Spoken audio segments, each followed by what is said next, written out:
Hello, welcome back to the reading of the poem of the Man God, written by Maria Valtorta, Volume 3.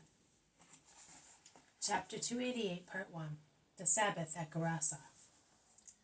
28th September 1945. The hours of the day are long, when one does not know what to do. And those who are with Jesus do not know what to do on that Sabbath, in a town where they have no acquaintances, in a house where they do not feel at home because of different languages and habits, without taking into account the Jewish prejudices which keep them apart from Alexander Masacci's camel drivers and servants. Many, therefore, have stayed in bed or are dozing in the sun that makes the large square yard of the house comfortably warm. It is a yard suited to receive caravans, as it is fitted with basins and rings fixed to the walls or columns of a rustic porch, which runs along the four sides, with many stables and lofts for hay and straw on three sides. The women are in their rooms. I do not see even one of them.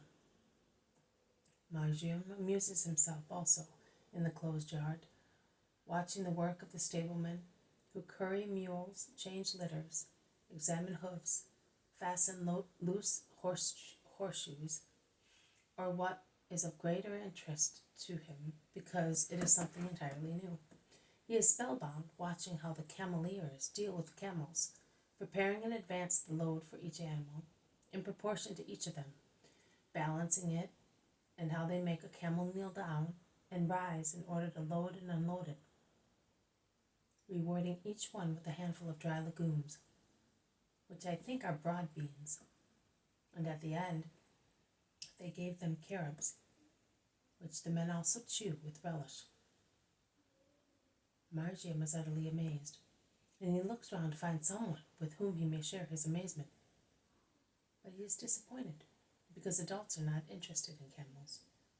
They are either speaking to one another or dozing. He goes to Peter, who is sleeping blissfully with his head resting on soft hay, and shakes his arm.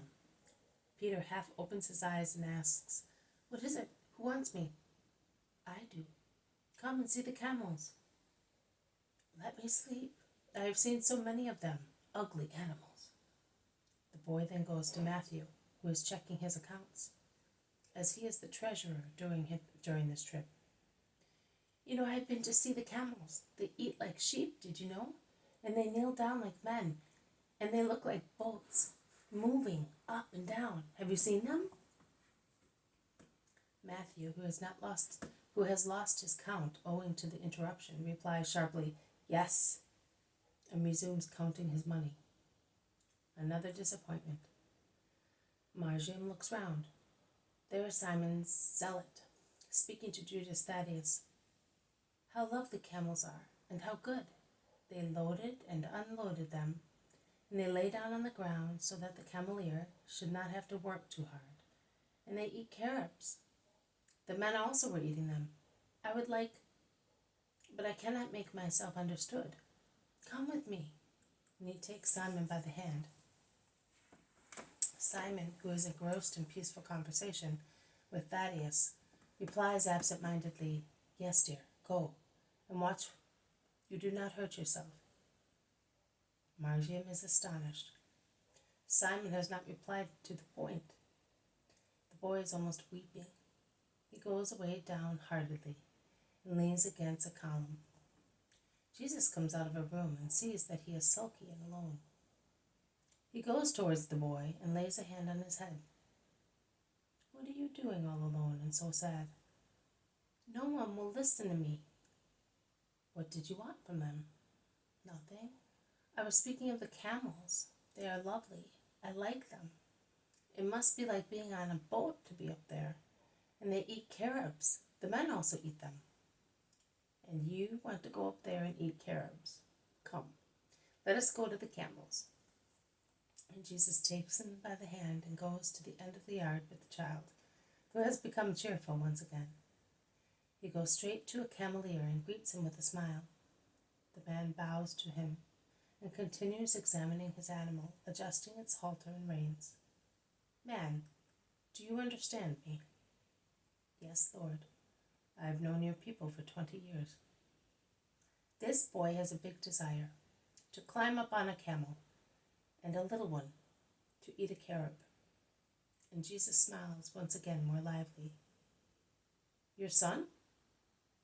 No, I have no children. I am not married. You, so handsome, so strong, you have not found a woman? I have not looked for one. You have never felt the desire of a woman? No, never. The man looks at him and is spellbound. He then says, I have 9 children at Iskalo. I go, one son. I go, another son, always. Do you love your children? They are of my blood. But my work is hard. I am here. My children are there. We are far apart. But I do it for their bread. Do you understand? I do. So you can understand the boy who would like to mount a camel and eat carobs. Yes, come. Are you afraid? No? Good. Lovely boy. I have one too like you, dark like you. Here, take and hold it tight.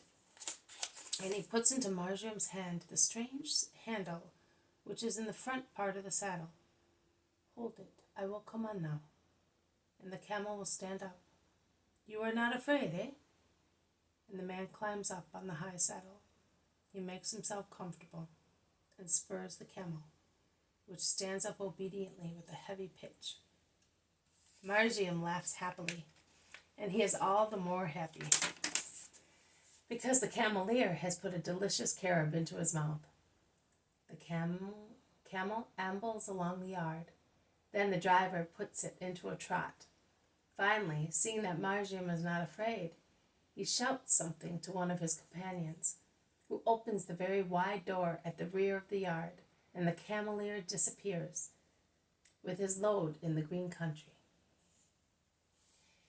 This has been a reading from the poem of the Man God, written by Maria Valtorta, Volume 3, Chapter 288, Part 1, The Sabbath at Gerasa. Thank you for listening. I will see you tomorrow. May God bless you, and may peace be with you.